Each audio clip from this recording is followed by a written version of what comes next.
दोस्तों सबसे पहले तो एक चीज ध्यान दो कि बहुत ही किस्मत वाले हो आप कि आपको दोबारा से आरओ का एग्जाम देने का मौका मिला है। और इस मौके को भी का भी फायदा अगर आप नहीं उठा पाए तो फिर ऐसा मौका आपको दोबारा नहीं मिलने वाला है।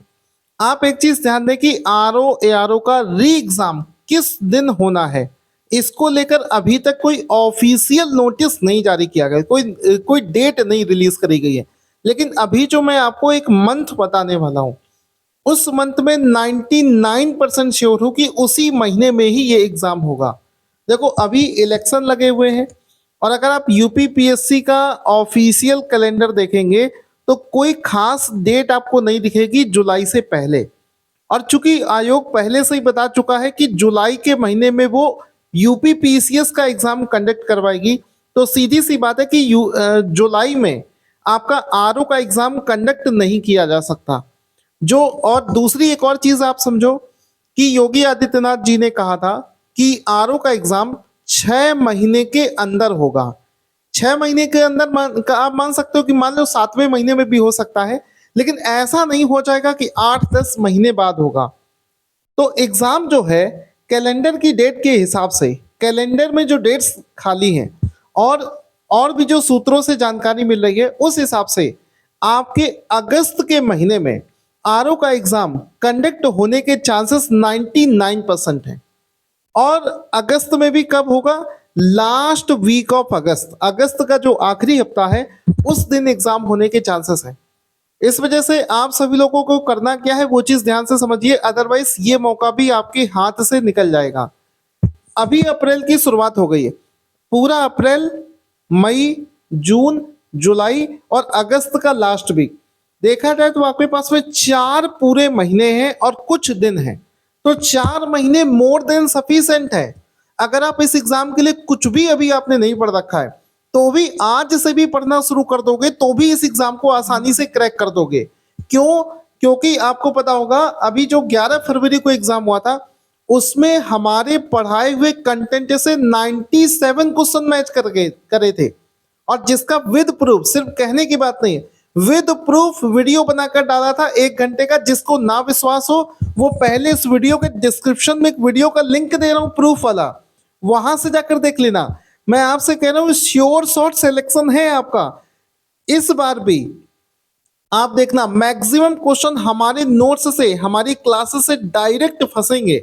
इस वजह से कहीं पर भी भटकने की जरूरत नहीं है। जितनी तैयारी आप कर चुके थे वो बढ़िया है, कहीं से भी पढ़ रखा हो, चाहे सेल्फ स्टडी से या फिर किसी और का कोर्स लेकर भी। मैं विश्वास के साथ कहता हूं कि हमारे बैच को लेकर पढ़िए, 100% आपका एग्जाम निकल जाएगा। क्योंकि बिल्कुल एग्जाम ओरिएंटेड चीजें करा रखी है, उस तरीके से कराना किसी और के लिए संभव नहीं है। तो इसके अलावा अगर आप खुद से भी तैयारी कर रहे हो तो ये गलती मत करना कि पूरी पूरी बुक उठाकर पढ़ने लगो, क्योंकि अब वो समय नहीं है कि आप पूरी पूरी बुक उठाकर पढ़ें। अगर आप यूपीपीसी इसका आरओ का 11 फरवरी का जो एग्जाम हुआ है उस एग्जाम पेपर को देखोगे तो पैटर्न भी बिल्कुल चेंज हो चुका है।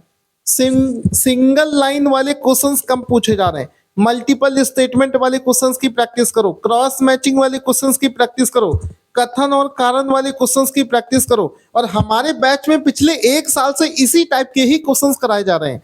साथ ही साथ में जब आप घटना चक्र की किताबों से अगर पढ़ रहे हो तो घटना चक्र की किताबों में तो किसी भी क्वेश्चन का केवल आंसर दे रखा होता है, लेकिन आजकल चीजों को कोरिलेट करके पूछा जा रहा है। यानी कि जिस क्वेश्चन को आप लगा रहे हो उस क्वेश्चन से पहले के टॉपिक और इस क्वेश्चन के बाद वाले टॉपिक, इन तीनों को कोरिलेट करके क्वेश्चंस बन रहे हैं। तो जब तक चीजों को समझोगे नहीं, रटने से काम नहीं चलेगा। केवल सॉल्यूशन देखने से आप एग्जाम नहीं निकाल पाओगे। आपको पूरा जो चैप्टर है उसको class by class, concept by concept जब पढ़ोगे तभी तो उसमें इंटरलिंक कर पाओगे कि कौन सी चीज पहले हुई, कौन सी चीज बाद में हुई। तो इसी पूरे लेटेस्ट पैटर्न, जो ये लेटेस्ट पूरा पैटर्न है, इस हिसाब से ही हमने अपने बैच में पढ़ाया है। आपको कुछ भी अलग से नहीं सोचना है, कुछ भी अलग से नहीं पढ़ना है। सबसे छोटा कोर्स है, बहुत लिमिटेड कंटेंट है और उस लिमिटेड कंटेंट में सब कुछ हमने करवा दिया है। ठीक है, बाकी खुद से आप पढ़ना चाहते हो तो खुद से भी पढ़ सकते हो। उसके लिए क्या करना है कि ऐसा मत करना कि पूरी पूरी बुक उठा के पढ़ने लगो, क्योंकि उतना समय नहीं है।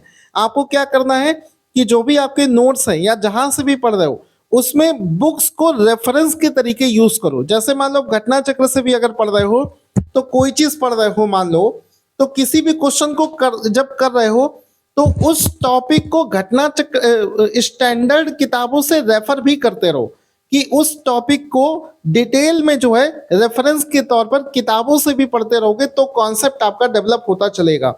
इस तरीके से आपको तैयारी करनी है। कोई भी दिक्कत आती है तो मुझे आप मैसेज कर सकते हैं इस वीडियो के कमेंट बॉक्स में।